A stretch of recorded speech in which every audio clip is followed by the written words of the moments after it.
Hey guys and girls, before we get started with this week's episode, just wanted to let you know we have an exciting announcement. I just completed a 5-part premium audio series with multi-time black belt world champion Emily Kwok. You might know Emily from her amazing instructionals that she did alongside Stephen Kesting, How to Defeat the Bigger, Stronger Opponent. Emily is a Marcelo Garcia black belt, and in this series we go deep into the study of peak performance and we talk about the methods that she used to achieve elite world champion status at black belt. So if you want to check that out, go to premium.bjjmentalmodels.com. There's a free trial so you can get access to this without paying anything, and if you don't like it, you can just cancel and let me know. Hope you like it. On to the show.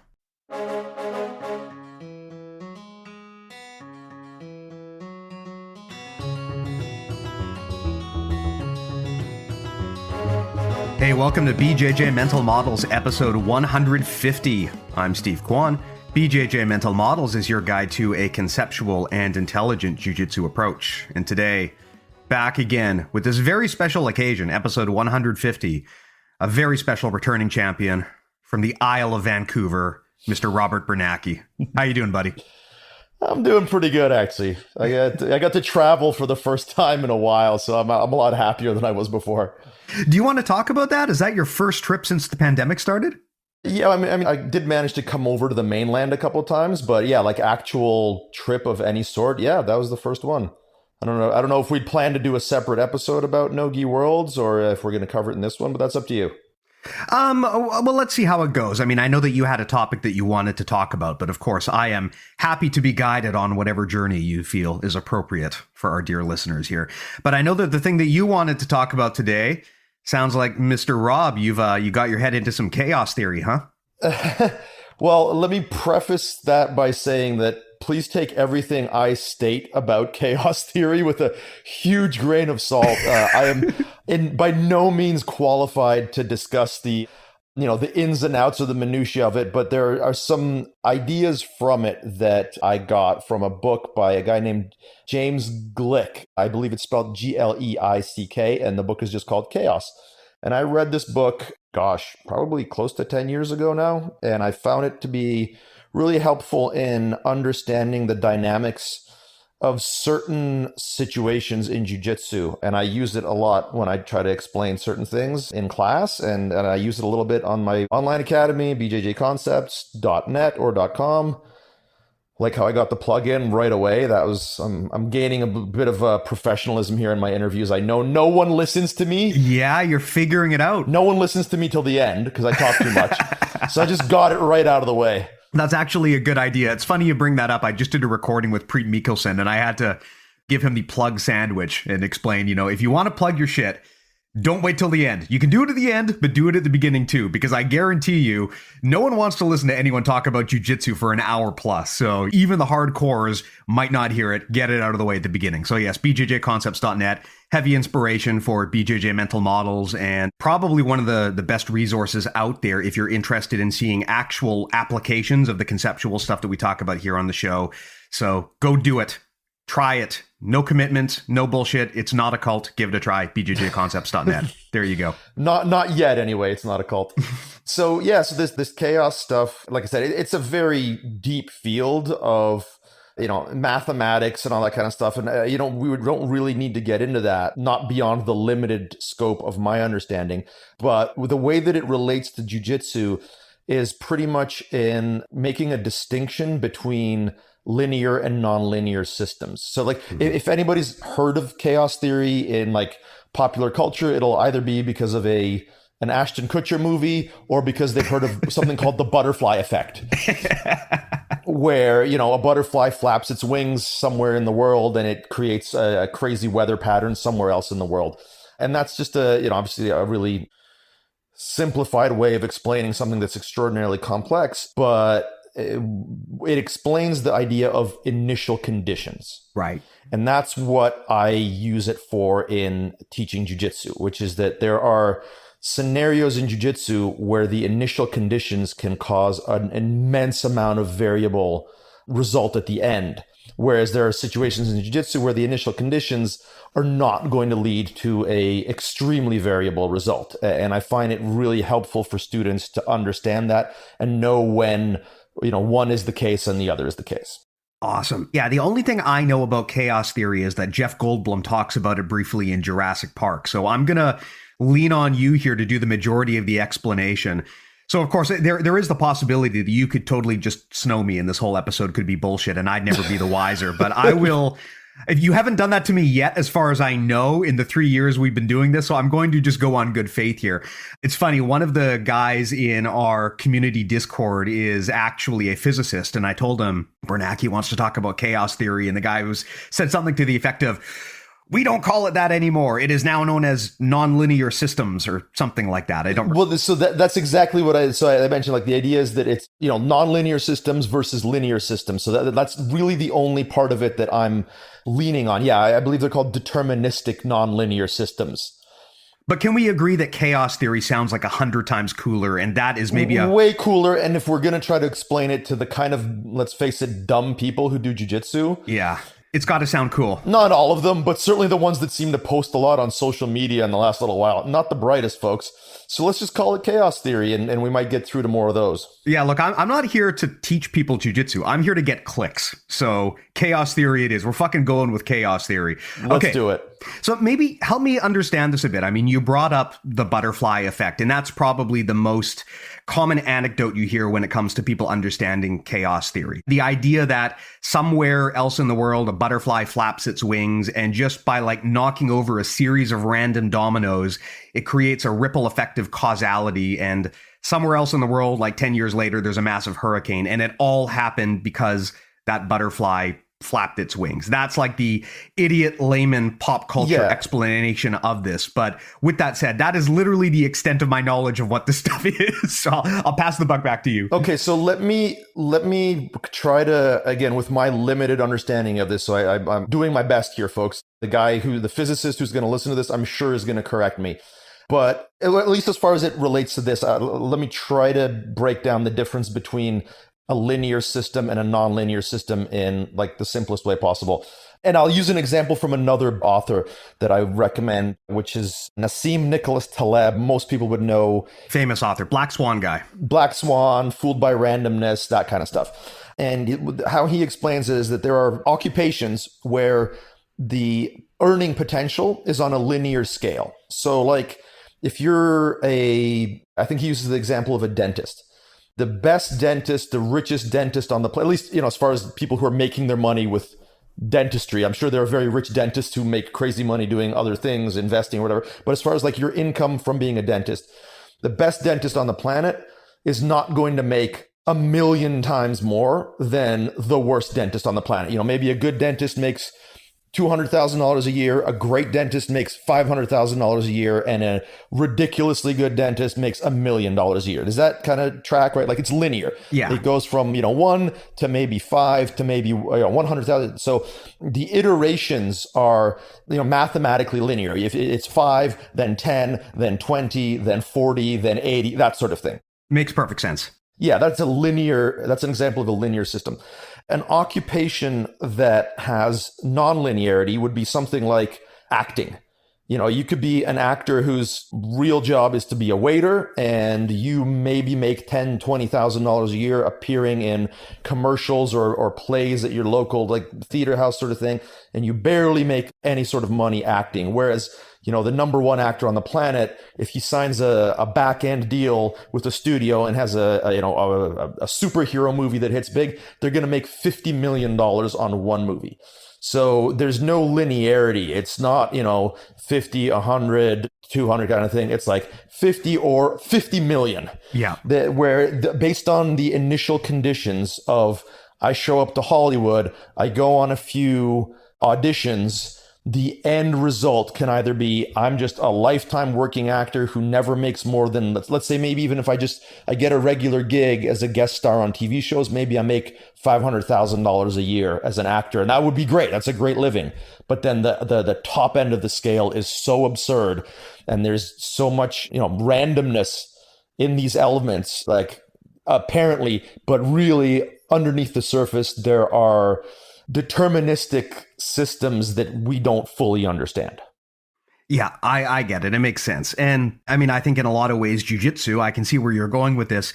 It kind of falls under that category of a non-linear system, right? Well, so it does and it doesn't, depending on where you are within a role. And this is why I find it so helpful, is because if I just tell you, hey, jujitsu is non-linear, and based on initial conditions, anything could happen, that's not actionable, right? Like if I just tell you that, you're like, cool. So it's, based on the initial conditions of a match, let's say, we slap hands, we bump fist, that's it. That's the initial condition. And then beyond that, it's like, you're going to try to get a grip and I'm going to try to get, and this is going to happen and that's going to happen. And maybe I tap you, or maybe it's a boring match that ends up in 50-50 and that's all chaotic.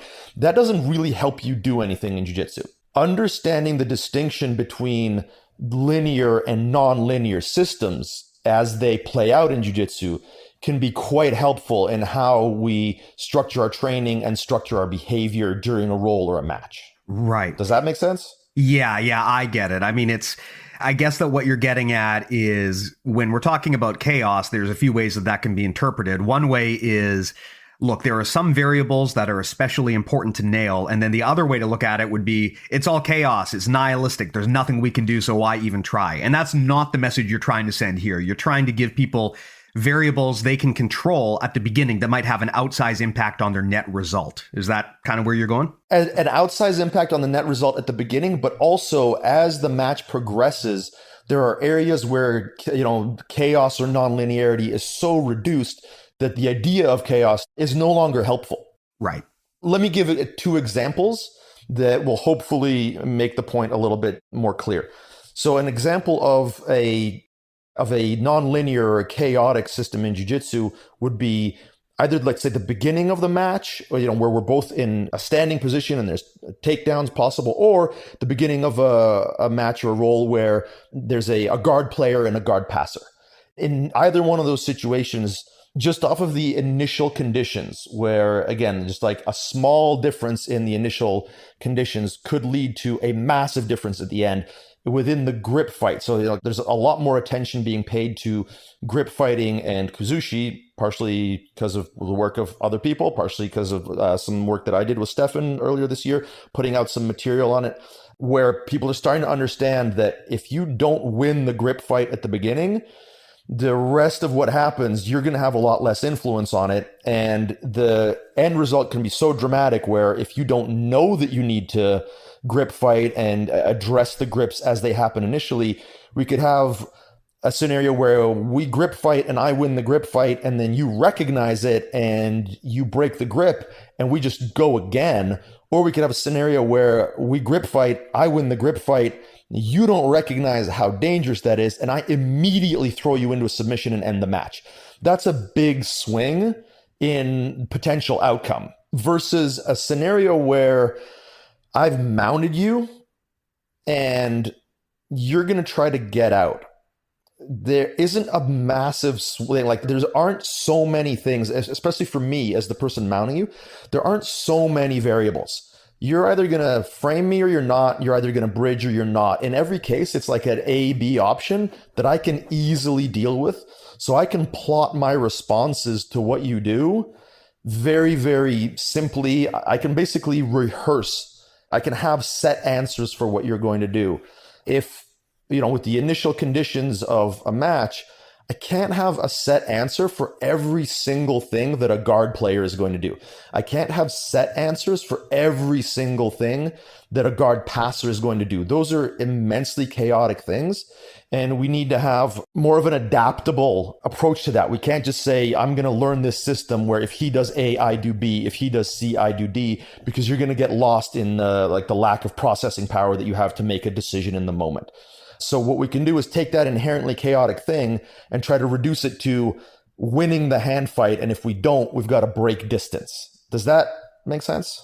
Yeah, that makes total sense. It kind of ties into something that Matt and I have talked about here. Matt will always bring up the idea of knowing the predictable responses of what your opponent is going to do. And the more you can restrict the number of responses that your opponent could possibly do, the more you can anticipate what they're going to do and take away their options and make their fight more predictable. And you brought up a great example. When we slap hands, bump fists, and we're both on our feet, anything could happen. I mean, the number of things that could happen that could go sideways and be unpredictable, it is very, very hard to have the kind of snap reflexes to respond exactly to whatever your opponent is going to do, because there's so many options and you can't really know which of these hundreds or thousands of possibilities could occur. Whereas, like you said, if I'm mounted on you, I have restricted a lot of the options that now could be done within your game plan. And there's only a few common things that you're likely to do. And it makes the outcome of the fight more predictable. And as I get older, I mean, when I started jujitsu, I originally thought, the goal of jujitsu is to get a submission. But my thinking has changed. And for a while, I thought, well, actually, the goal is to secure a position. And now where my thinking is, and I've heard you say something similar, is the goal of jujitsu is to increase the probability of your success as high as possible.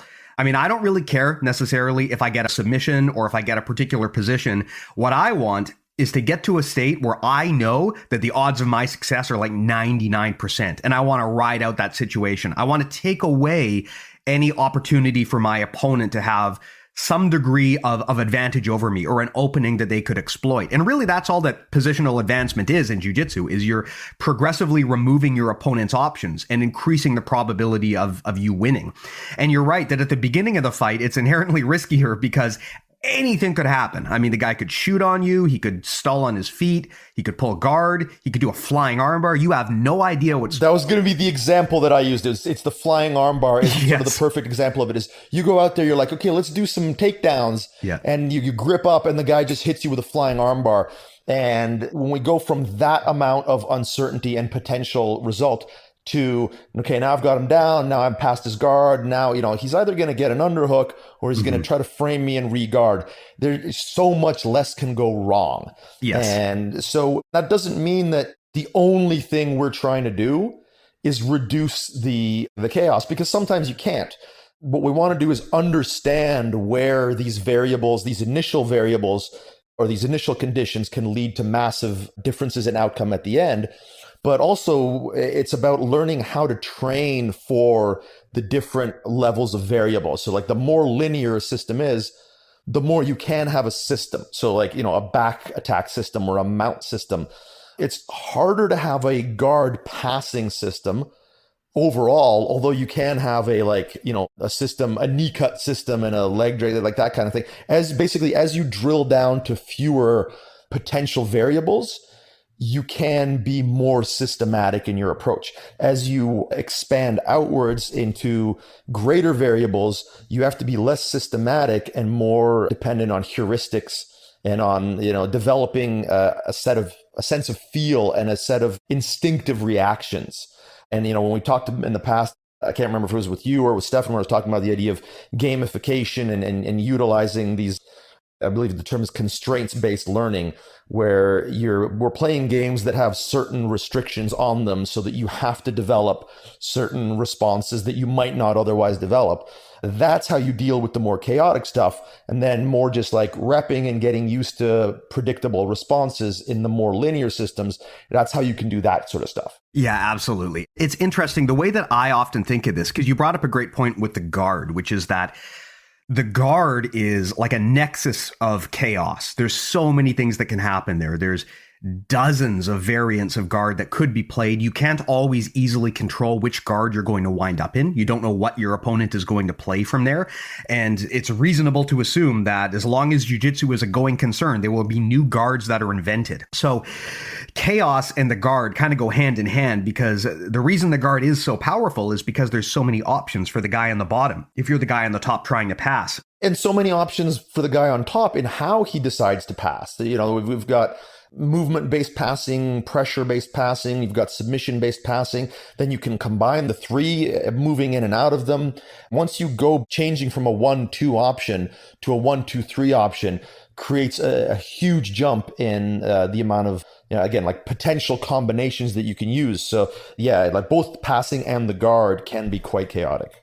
Yeah, I've heard people like Braulio Estima talk about waypoints when they're guard passing, which is that because there's so many things that can happen from the guard, they come up with a position they like that they're comfortable in, and they train that position. Like an example would be a split squat or headquarters or something. Yeah. And their objective is, regardless of what my opponent is trying to do from guard on the bottom, my objective is always to get to that waypoint, because that's the position I've trained, and I've trained what I believe to be all of the variables that could happen and all of the options that my opponent could have. So if your opponent snares you in like De La Hiva or something, maybe rather than trying to pass directly from De La Hiva and trying to have an answer for everything, your focus first is to get to that waypoint, get back to that position that you're comfortable in, and then try to pass.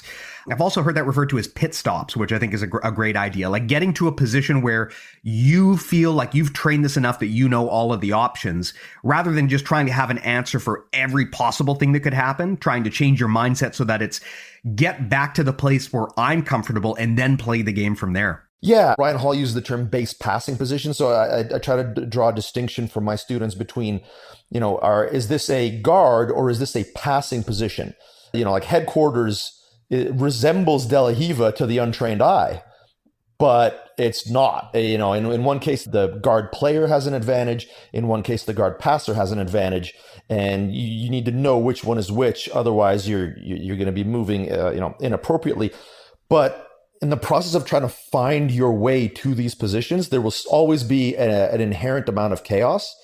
And so it's not enough to just train the idea of I'm going to get to headquarters, because there will be moments where you're not in headquarters and you're trying to get there, where those variables start to exist. And if somebody is good enough at grip fighting and off balancing, and they're doing a good job of keeping you out of your base passing position, or vice versa, if somebody's doing a really good job of keeping you out of your preferred guards, we're going to have a set of reactions that we can do that we've developed, like whether it's the skill of guard retention, or it's the skill of sweep resistance or sweep defense or sweep recovery, where while you're trying to get to your headquarters, you get off balance, your opponent attempts to sweep you in a way that's maybe novel and not just one that you've experienced before. And you still are able to come up with good solutions on the fly. And so again, we're understanding the distinction between the linear and the nonlinear systems, and how to train both of them in different ways results in the most complete and skillful grapplers. Well, let me ask a question, because you mentioned that this is something that you're starting to use to inform your instruction.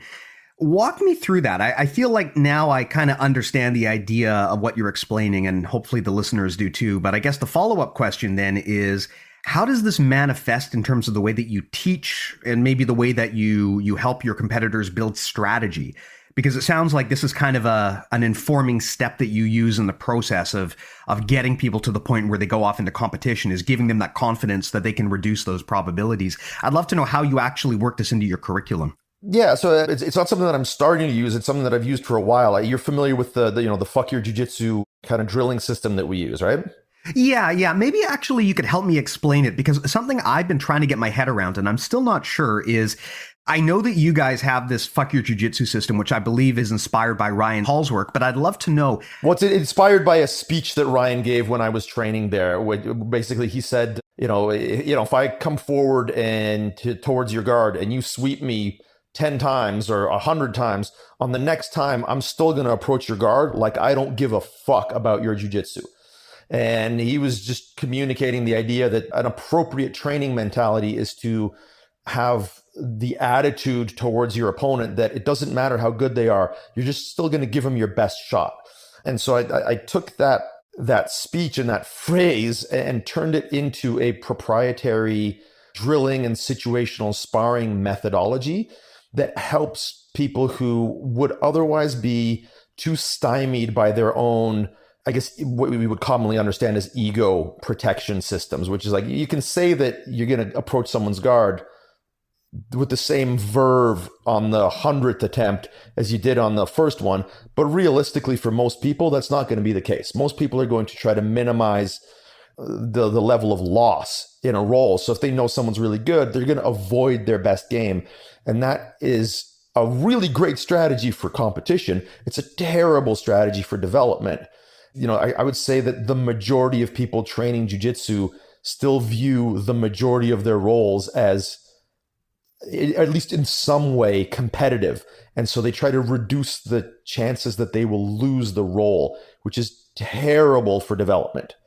So what Fuck Your Jiu-Jitsu does is it takes the win-loss aspect of rolling completely out of the equation. And it creates a set of rules or restrictions for different like subcategories of jiu-jitsu, for different skill sets that we're trying to develop. And we make a game out of it where the restriction is on one person, on one participant, to emulate the attitude of, I don't give a fuck about your jiu-jitsu. I am so confident in what I'm doing and how I'm trying to develop that I will limit myself from, certain things so that, and you will be able to do whatever you want, and I will still try to figure out an answer. So an example of that would be Fuck Your Jiu-Jitsu sweeping. In the case of Fuck Your Jiu-Jitsu sweeping, the rules are that the top player cannot flee and they cannot attempt to pass, and they have to let their opponent establish a guard of their preference and then try to sweep them. So basically, I'm just on top. I allow you to make your grip, so I let you get to your guard, and then you try to sweep me. And, to be specific, a sweep means that I put you down and I got on top. Because a lot of times people knock the other person down and they're like, good enough, that's a sweep. It is not a sweep. You obviously have to get on top with control. And so the person on top is practicing being resistant to sweeps and then being able to recover from being knocked down, and then also preventing sweep completion. And then the person on bottom gets to try out all kinds of sweep tactics without having to worry that they're going to get their guard passed, without having to worry that the other person's just going to run away and not engage. So we've created a round now, and we'll switch top for bottom halfway through. And so now we've created a round where the amount of sweep attempts is going to be, again, just exponentially higher than it would be in a normal round. Because if I'm not so great at sweeping and you're a little bit better than I am, I try for a sweep, you pass my guard, the rest of the round I eat shit. Or I'm great at sweeping and I insta-sweep you and then I fuck you up for the rest of the round from top. So in either of those scenarios, there's one attempt and either a success or a failure, and no more development of the skill sets that we just discussed is possible. Whereas in Fuck Your Jiu-Jitsu, it's entirety of the round is spent on developing those skills. And it's distinct from situational sparring, because in situational sparring, if we just say, hey, we're going to spar sweeping, you can still run from me, you can still shut me down in certain ways. If we say we're just going to spar De La Riva guard, there's still that element of competitiveness that narrows down how much we're going to experiment, and it limits the amount of development that can occur. Does that kind of make sense as far as what Fuck Your Jiu-Jitsu is? Yeah, I think so. When I first heard of this framework, the first thought that I had is, it sounds like positional sparring or a constraints-led approach. And I've got a lot of Rob Biernacki acolytes in our community. Biernackiites, I guess. I got a lot of Biernackiites in our community who've told me that it's actually a little bit different from positional sparring, or even maybe from a constraints-led approach, but I wasn't totally clear on exactly why. And it sounds like you're saying the big thing is you're not really restricting the action, but it's more about the mindset. It's more about trying to funnel people into a situation where they're still being exploratory and aggressive, and they're not falling back on their A game in their role, because it's very, very hard to develop new skills when you're just playing the same game that you've always played before. Is that a... Yes, and it's also modular in the sense that, like if I'm approaching, a white or a blue belt's guard in a round of Fuck Your Jiu-Jitsu, and let's say we're wearing the gi, I will absolutely not just let them get to, De La Riva or X guard, but I will give them my sleeve grips, and I will see if I can figure out a way to prevent them from sweeping me at that point and then recover, et cetera, et cetera. If I'm doing a round of that with Rory and I give Rory my sleeve grips, well, I'm just going to get face planted instantly. Fucking Rory. Yeah, or anybody, or Matt, or like any good black belt. If I just give them every condition they need to do a sweep, they're just gonna sweep me. So I might let them get their initial guard established, but I won't let them grab my wrists or my sleeves or whatever. And I can, again, depending on how honest I'm being with myself about how much I'm trying to develop, I can, if I understand the point of this, I can allow just the right amount of conditions to be met for my opponent so that I'm being challenged. If it's too easy, then I didn't give them enough grips. Maybe I give them a little bit more to work with. If it's too difficult, then I gave them too much. And then I'm not developing. Then I'm just being a grappling dummy and just getting knocked over and over again. So if you take the sort of parameters that we try to create, and we put a lot of thought into the different parameters for the different types of fuck your jiu-jitsu that we do, because we do it with passing, we do it with top control. We try to figure out ways to make games out of it. And that helps people develop that responsiveness to chaos. That I call it an adaptable problem solving algorithm. You're going to face situations where you've never seen this before. You don't have a prepared answer, and how much time you spent in scenarios like this and how much you understand the concepts that go with those scenarios. And when I say understand it, I don't mean like, let me sit down and think about it and calculate where the end of the lever is. It's like your body will just understand it. You will know what to do without knowing what to do. Your body will just respond. It's like, what did Bruce Lee say? That I don't hit. It hits all by itself. The idea is that your body should just be able to react, and you'll be able to figure it out. And I mean, certainly if you've got the time to slow the match down and think about it, then I'm not saying that can't happen. But as you go up against better and better opponents, your decision-making needs to be very fast or instantaneous, or the decision has to just come out of the ether because your body has been exposed to enough situations where you now have the skill of responding to something that you've not prepared for specifically. Yeah, I think that this is something you'll hear a lot in the striking arts, of course. The strike that knocks you out is the one you don't see coming. And I think a lot of that actually is the case in jiu-jitsu as well. You can have two very, very skilled grapplers who have incredible skill across the board, but often who wins and who loses comes down to who is able to ask a question of their opponent the opponent does not have an answer to. And sometimes as soon as the first time that happens when someone basically asks a question, does a movement, initiates a sequence that the opponent does not have an immediate answer for, that's when the dominoes start to fall down. And it all comes down to finding that initial bit of leverage over your opponent. I mean, I've definitely had that experience where you're sparring with someone and for quite a while it seems pretty even, but then one person takes an unexpected action and then it's like the whole house of cards comes down for the other person, and there's a progressive advancement through bad positions and bad options until eventually the game is over effectively. Yeah, absolutely. And I would say that at the high level, that probably happens a lot less than it does in the lower levels because there's less information asymmetry between black belts. Every so often, somebody comes along with a new approach that people don't have answers for, but then answers are developed. And there's that, that the bleeding edge of the metagame where people, or the bleeding edge of technique where somebody's doing something that other people aren't prepared for. But that lasts a limited amount of time, right? Like, it's not like anybody didn't know what Marcelo Garcia was going to do.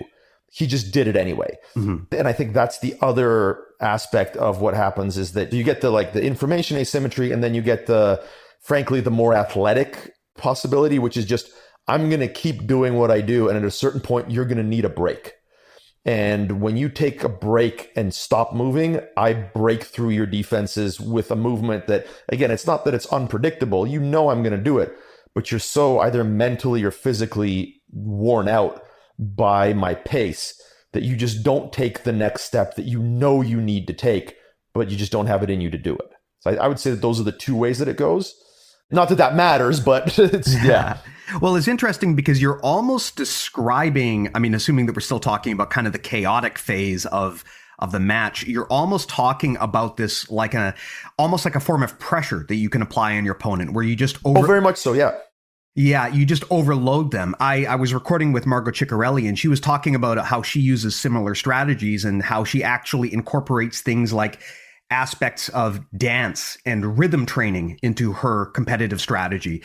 And on its surface, these are things that don't appear to have any resemblance to jiu-jitsu at all. But what she mentioned is that she likes to always have all of the parts of her body engaged in doing something to create visual stimuli for her opponent. So if all of her arms and legs are moving in different unpredictable ways, it just overwhelms their opponent, creates cognitive overload, and then their opponent cannot effectively predict what's going to come next. That sounds like a really great example of basically what she's doing is creating a state where perpetual chaos, basically. But yeah, it's a perpetual chaos, but chaos that's only affecting the other person. Yes. Yeah. Like for her, it's not chaotic. There aren't a bunch of variables. She's controlling the variables. She's the one doing the dance. That's exactly it. Yeah, that's how she described it. So she's using chaos as a weapon almost. Like it's not chaos to her, but to her opponent, it's totally fucking crazy. And it just overwhelms them with the number of possibilities that could happen because their arms and legs are all moving in ways that you don't expect. There's constant visual stimuli that's overwhelming you. And at that point, it's kind of like pressure passing. You're forcing your opponent to live in a world of just perpetual attack to the point where they can't do anything about it. And then eventually they break down. Yeah, that's a really interesting. So I'm a big fan of Margot's, by the way. She's super intelligent and cool about how she approaches jiu-jitsu, like very innovative. So I'm not surprised to see that she's come up with something that can exploit chaos rather than just be aware of it. Yeah, I'm actually planning to get her on and to do like a multi-part series, probably for a premium thing, to just explain exactly what she means by all of this and how she does it. Well, I'm certainly not going to speak for her, but I can speak to the idea of rhythm and broken rhythm. Yeah. Because that is definitely a thing that you see in striking, where you establish a rhythm and then you break the rhythm. And so you are introducing an element of chaos where it's unpredictable to the other person, and the initial variables can result in a dramatic swing. But for you, it is predictable because you're the one controlling the rhythm. And that does have an analog in grappling, where although it's fundamental to striking, if you don't create broken rhythm in striking, it's very hard to break through someone's defenses. Yeah. You can break through someone's, because it's, again, in striking, it's not like people are like, ooh, a punch? Never seen that before, right? Like, whereas in jujitsu, it's like, what the fuck's a berimbolo? Like the first time it happened, right? Like, why is this person sticking their ass in my face? And oh shit, they're on my back. Yeah, like, yeah. So that doesn't really happen in striking. So you use broken rhythm to achieve the same effect. Whereas in jujitsu, you can have a novel movement that takes people entirely by surprise. Yeah, it's actually funny. I saw someone on Reddit who was asking a question about like how to go from a 70-30 to a Zen bolo. And I mean, I've been mostly off the mats for like 2 years, right? So I looked at that and I thought, I can't tell if this is a troll or not. I've never heard of any of these things. So I actually had to message Margot and be like, can you tell me if this is real shit?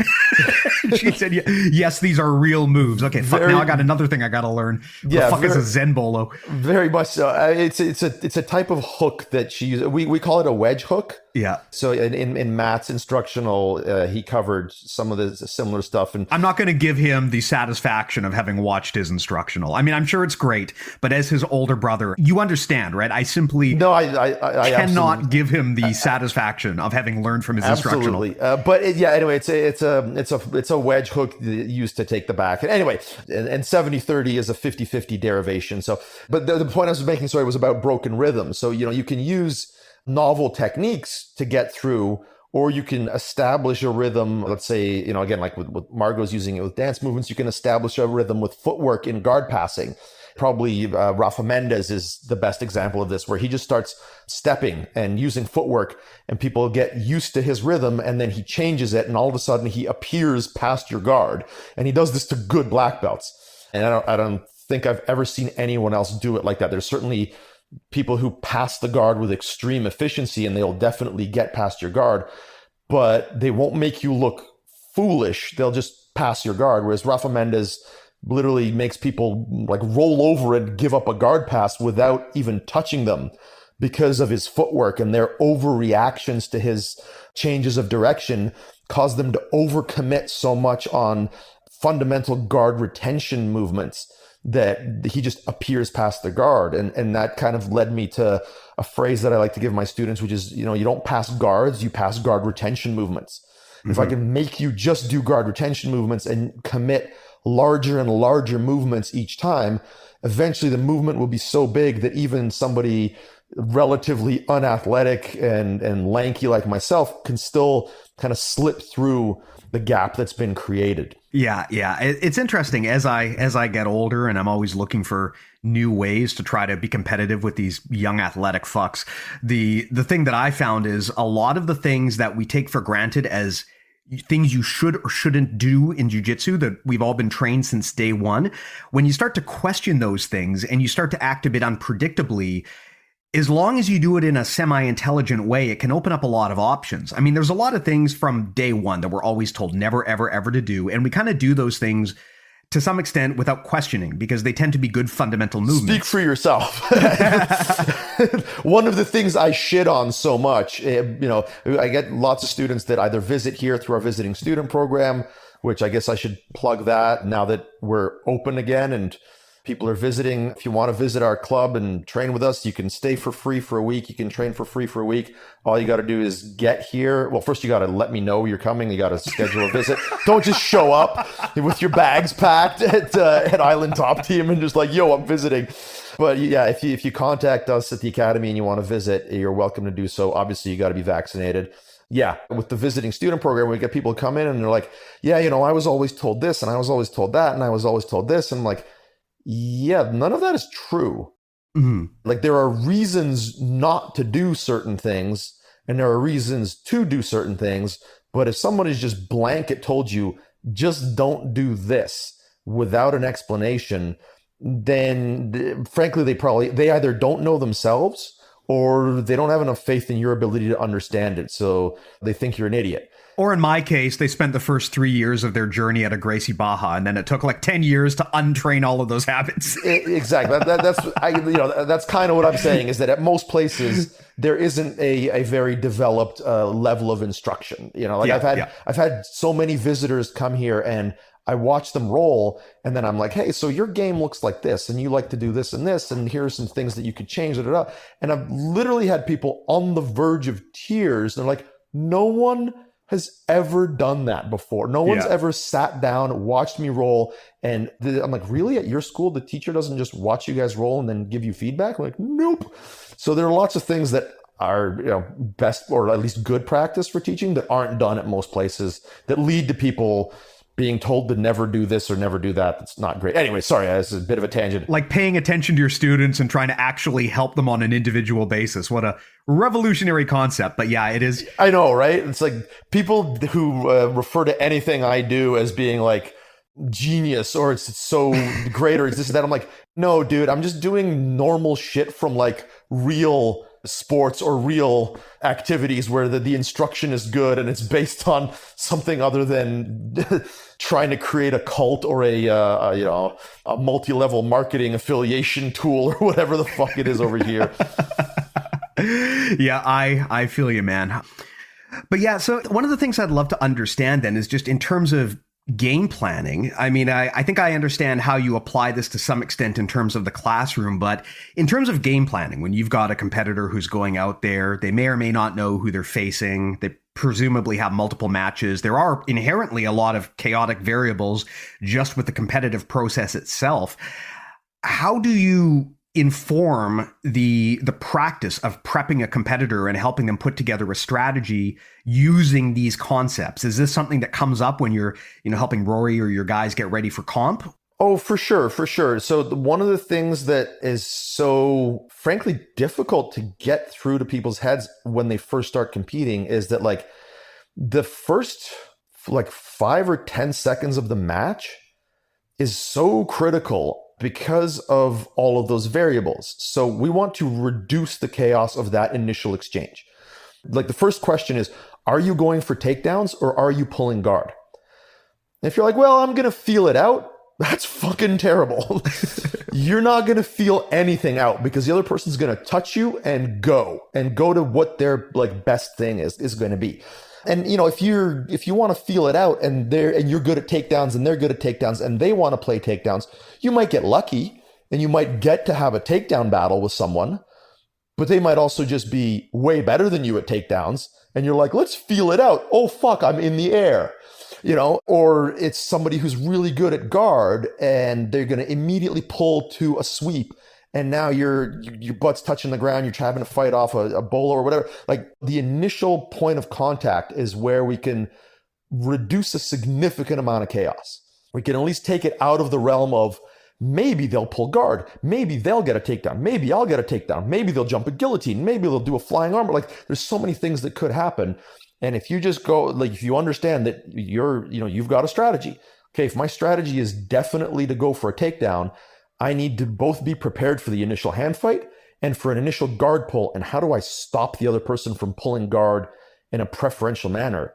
And that's not easy. The guard pull variable makes everything so much more chaotic in like jujitsu competition than it might be in a wrestling or a judo competition. Yeah. Just that one extra variable makes it so much more difficult.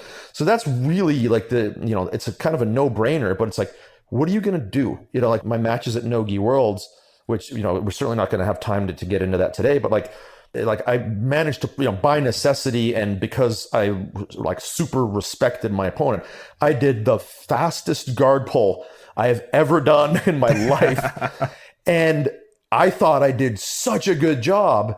And by the time my butt touched the ground, this guy had already dropped to both knees. And like knowing that I wanted to engage in certain leg entanglements and being prepared to shut it down.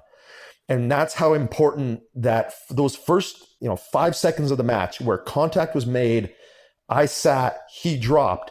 If it had gone any other way, I would have had a huge advantage going into the beginning of the match because I was like a couple of the other matches that I had, I got the thing that I wanted and I ended the match immediately because of it.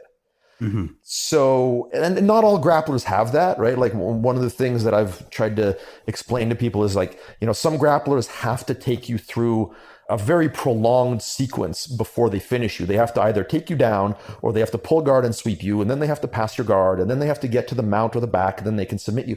And then there are guys who can just boom, sit right into a submission.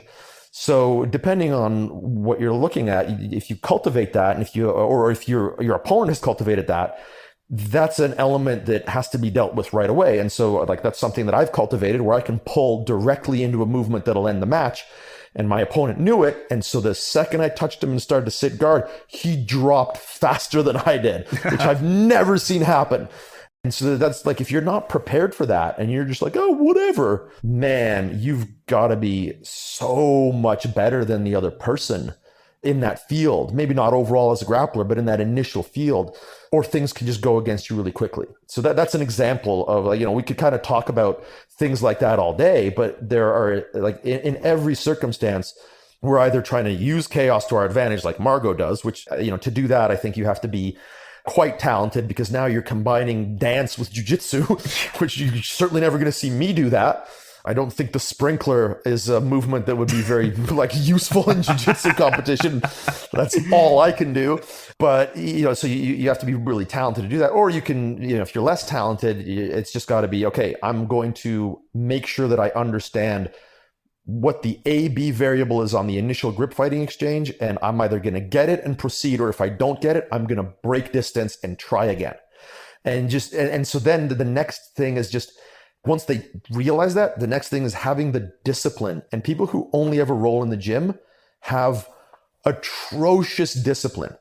And I don't mean that in like a negative way where they're like children and they can't do their homework. I just mean that like they're rolling, which is fun. And so, if something's happening in a roll that you kind of want to pursue or things go against you, you can go down a rabbit hole and kind of figure it out. But in competition, it's like, if I don't get the conditions I want, I don't go forward. And so if I have to have the same grip fight with you 20 times, I do it.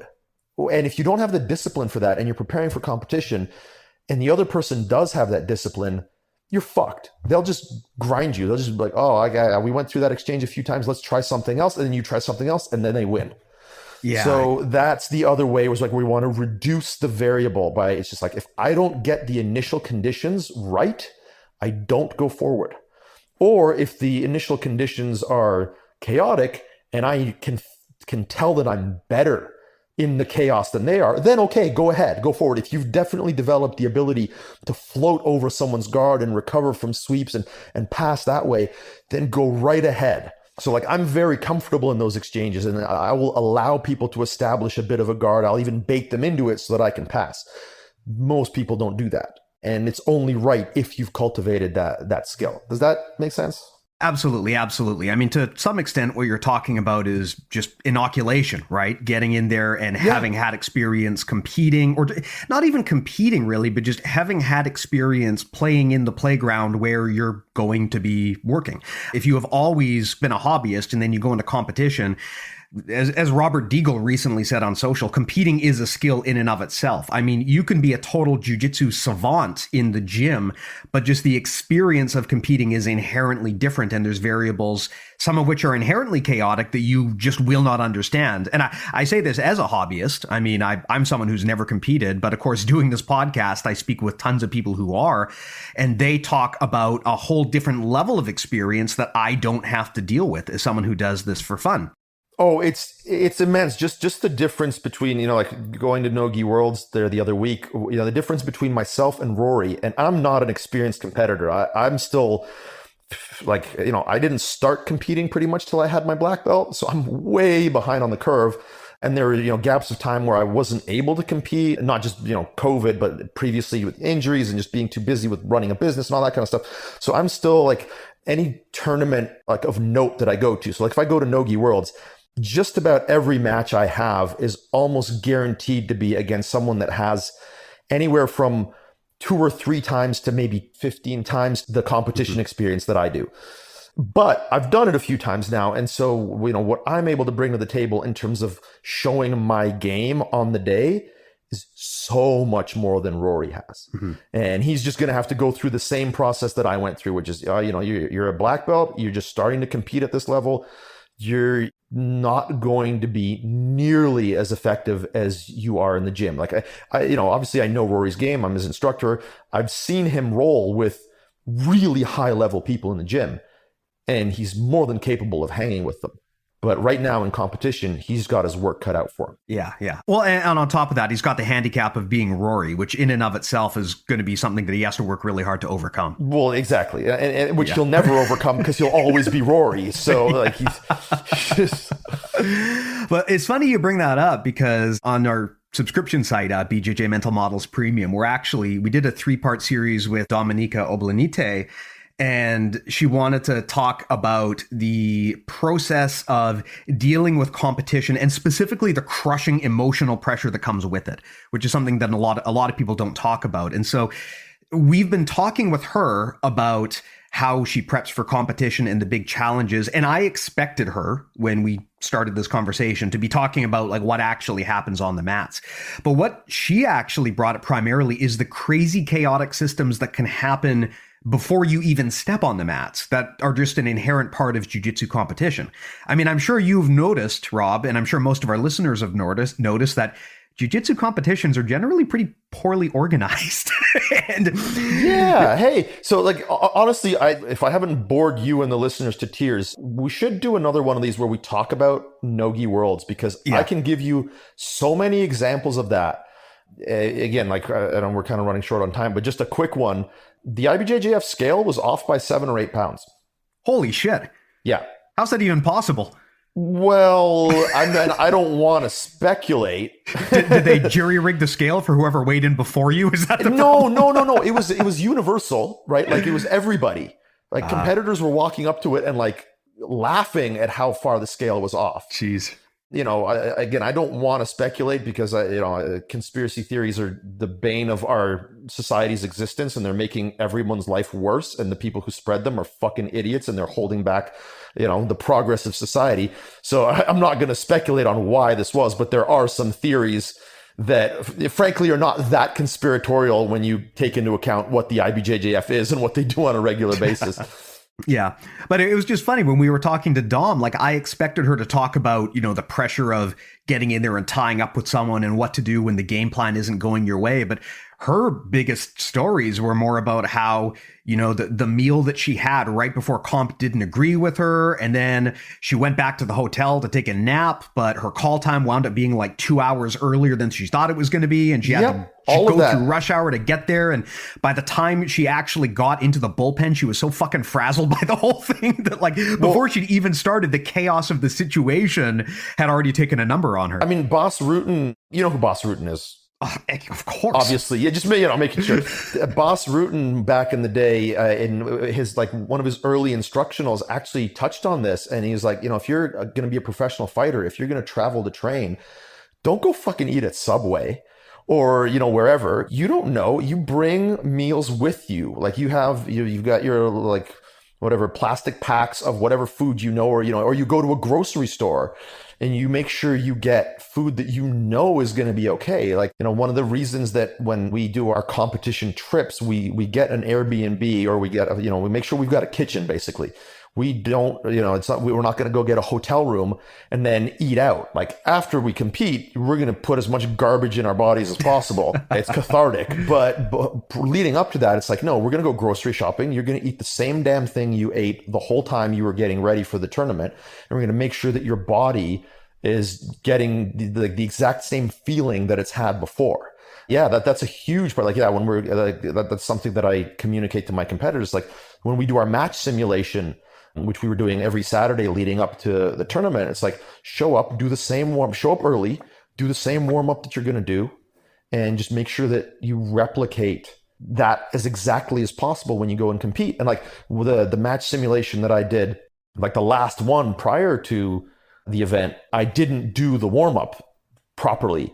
And my first match, I almost lost to one of my like crazy good adult purple belts who's like 20 pounds heavier than me and a sick athlete. And I was like, I had a bit of an adrenaline dump and I was tired and like I fought my way back and I got it and I got the win and then I got to go on in the match. Because like the way we do our match simulation at the academy is like, if you lose your first match, you're done. It's just like any of this, like you show up and then tough luck, you go home.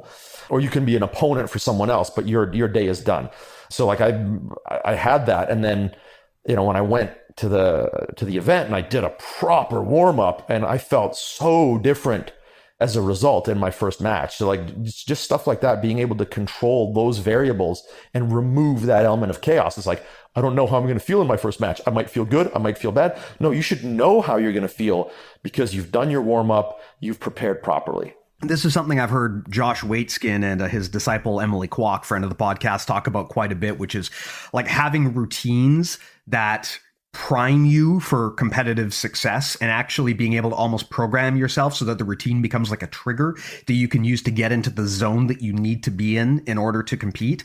And I think a mistake that a lot of people often make when going into any stressful situation is understanding that the situation itself does not live in a vacuum. There's all of these things leading up to it. In the case of competition, it would be, for example, how you prepare, how you warm up, what you eat before, all of these things. And when we talk about variables at the beginning of the process that can create a ton of chaos later on, that prep and what happens before the comp is a big one. And that's not something that is unique to Brazilian Jiu-Jitsu. It's the same thing if you're going into like a high stakes negotiation or you have a big presentation you're doing. I mean, common mistake in my world is, if you have a massive like killer life or death presentation you have to make and you don't do like a dry run beforehand and PowerPoint fucks up or something, it can totally throw you off the game before you even really get started. Well, it's funny, like apropos of that, I remember when I did the first instructional with Stefan at Grapple Arts, it was the BJJ formula, the one that kind of put my name out there. I was talking to Rich Yip prior to it because I'd sent Stefan a layout, like basically a chapter by chapter layout of what I was going to do. And then prior to filming with Stefan, I grabbed, I think it was Rory, but it might not have been, it might have been someone else.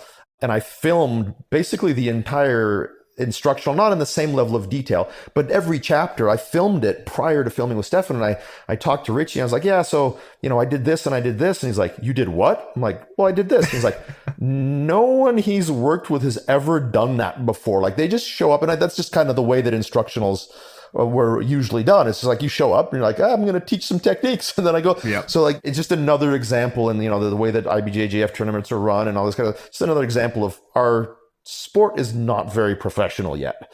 Yeah. There's a huge amount of gains that are being made by certain athletes by just being a little bit professional.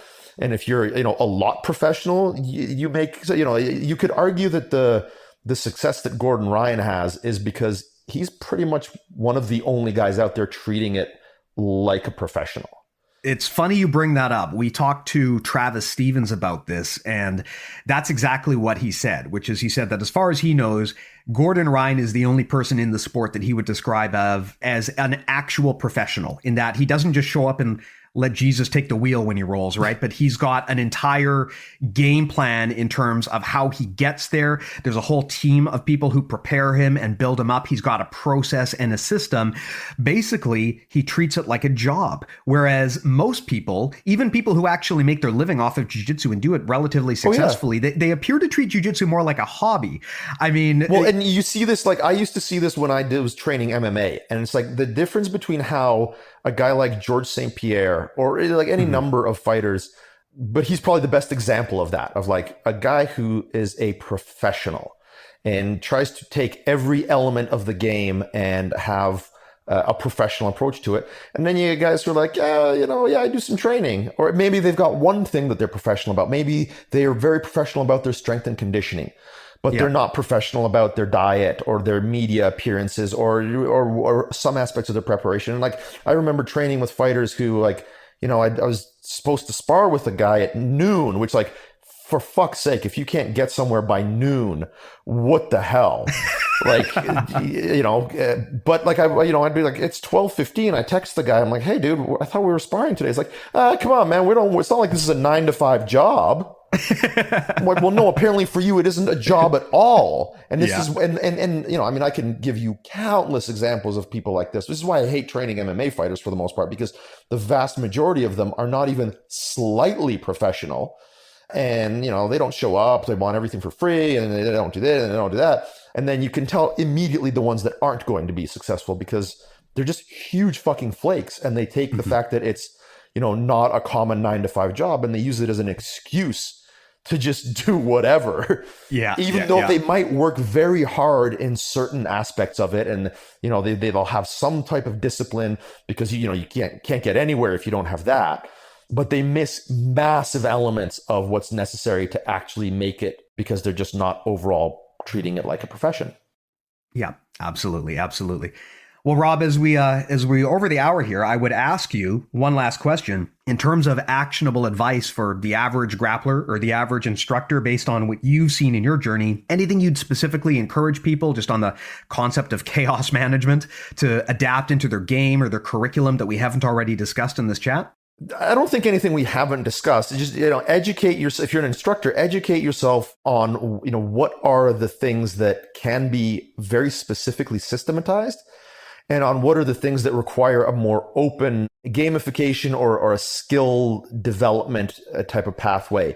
And like when you have that, then at least you're training appropriately. You're training for chaos and you're training to avoid chaos, because that's really what we're doing. We're training to find a way to manage chaos, but we're also training to find a way to avoid or minimize chaos. And as long as you do that and you do it, diligently, professionally, you're going to arrive at the right answers. There's nothing we're talking about here is actual chaos theory. It's not high level mathematics. It's a pretty simple idea that just draws on the framework of chaos theory to create more beneficial training.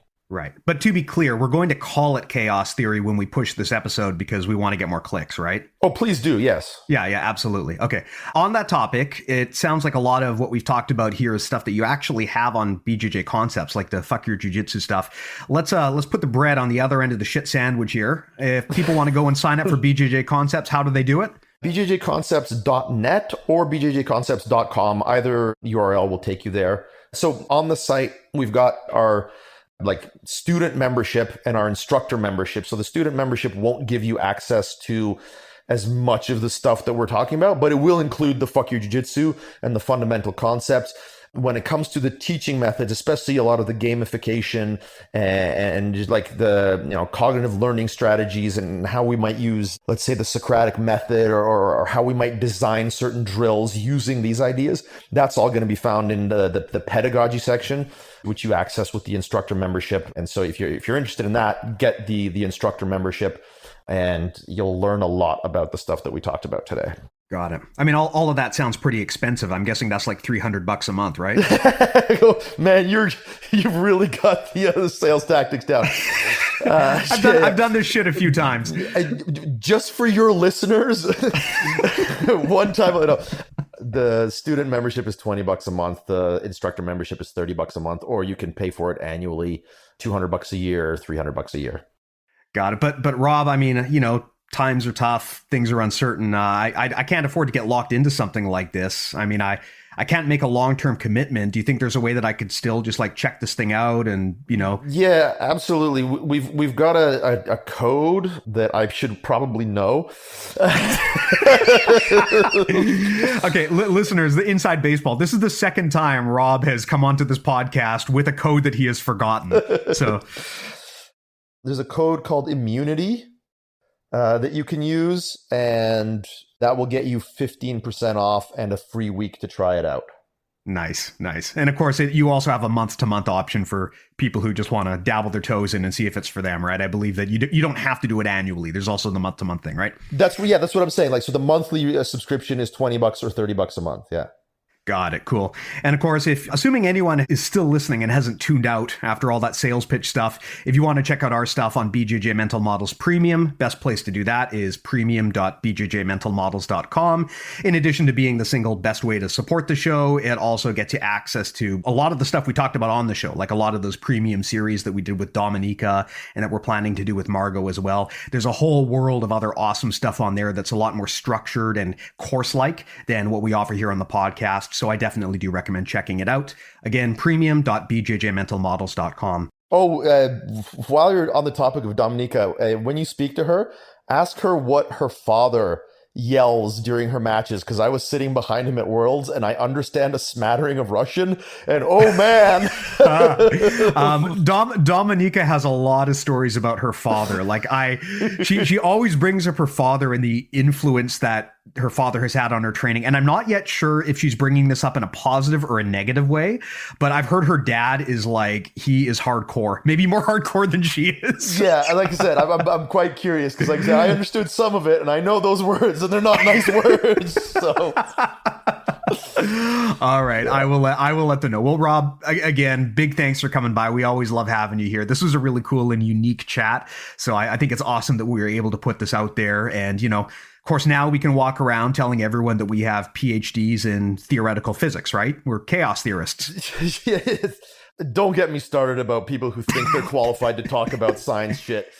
Well, we have a podcast, Rob. We've got a fucking podcast here. That's what other credential do we need to be experts in the area? It's like we've manifested our own expertise here. But anyway, yeah. So disclaimer for the listeners, we don't know what the fuck we're talking about, but I think this was a very interesting idea here. Definitely jives with a lot of the stuff that I've experienced and that I've heard other actual high level folks other than myself talk about. So really fantastic, Rob. I do appreciate it. No, it's my pleasure. Really great talking to you, Steve. You too, buddy. Okay. And of course, for all the listeners, thanks again for hanging out with us here for another week, and we'll talk to you guys next time. Take care.